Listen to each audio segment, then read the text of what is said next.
Bading. Gay. Pudang. Bakla. Homosexual. One look and then you iba na malagkit dug. Na-feel ko siya nung around grade 5, grade 6, pero inadmit ko siya ng mga first year high school. Ng mata, one smile. Nung elementary ako, medyo hindi ko feel masyado. Nagigets ko lang na parang hindi ako attracted sa girls kasi close ko mga girls talaga, asing parang tropa lang. Yung mga guys, yun nga, parang may nafe-feel ako na parang crush pag sa guys. So yun, nung grade 6, grade 5, medyo alanganin pa, parang hindi pa sure. Pero nung first year, yun, sure ko na. Ang ibig sabihin. Sa family, syempre, mahirap kasi yun eh. Hindi ganun kadaling mag-out. Pero as far as yung acting, yung kilos mo, hindi naman kasi ako yung type na gusto kong, ganun ako kumilos talaga, as in yung pag-girl, ganyan. Parang I'm attracted to guys, pero I act as a guy pa rin. Ang tingin ng mata. Hindi naman siya ganun kahirap kasi sa mga ganong age na nare-realize ko na ganun, hindi naman ako ganun kaseryoso. I mean, I don't look for a relationship that time. So parang wala lang. So parang kung may crush ka, normal, kahit naman babae, di ba, tatago mo lang, ganyan. Pero yun, hindi ako tulad ng girl na magpapakyute sa guy, ganun. Kasi, wala lang.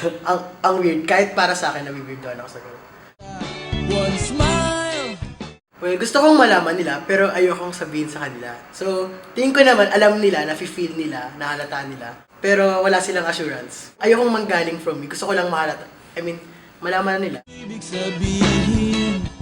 Third year high school, doon ko na nasimulang mag-open halos sa lahat. So yun nga, parang nung time na yun, medyo okay na. Hindi na issue sa akin na magsabi. Yung way ko na lang kung paano sabihin. So like ngayon, nung tumutok ako ng college, at first year ko ng college, wala pa rin. Second year yun, nasabi ko na halos sa karamihan. Iba-iba yung naging response nila sa issue na yun. So merong iba na parang wala lang, asing wala lang.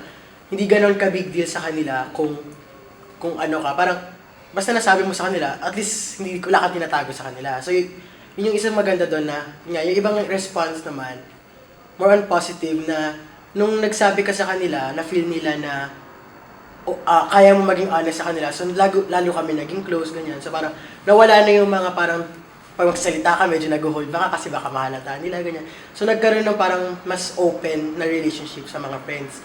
Pero as usual, meron din yung mga negative talaga yung magiging response. Like, kunyari yung mga guys na hindi naman open sa ganun. Siyempre, may ilang sila, lalo na kung close kayo.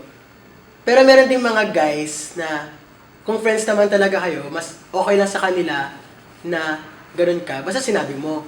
Kasi mas okay nga naman na alam nyo lahat kasi may tinatago kayo.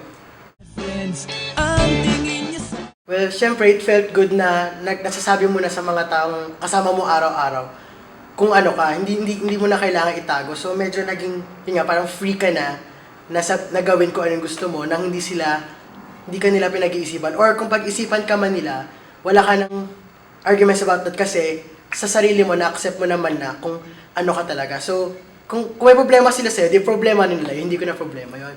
So, kung na-feel ko ba na different ako, syempre, na-feel ko na different ako kasi, being different is not a bad thing naman eh. In my case, parang mas feel ko pa na pag different ako, special ako kasi hindi ako yung katulad ng ibang tao lang. I'm a more complex na tao. Pero, hindi mo ibig sabihin na hindi ako pwede maging friends sa ibang tao. Yun nga, parang because of that, mas marami ako nag-gain na friends using my own personality. Kung ano talaga ako, hindi yung marami kang friends pero hindi ka naman tunay sa kanila. Everyday. Take their time kasi it's something na mahirap talagang aminin. Pwede mong evaluate yung self mo kung handa ka nang mag-out, kung alam mo na kung ano mangyari sa'yo after. Kasi yun nga, parang marami kang kailangan i-consider, like yung friends mo, yung social life mo, syempre.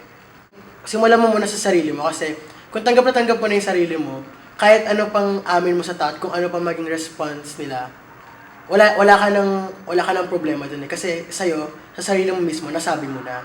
Kaya mo na sinasabi sa kanila is for you, na maramdaman mo na hindi ka nakakulong sa loob.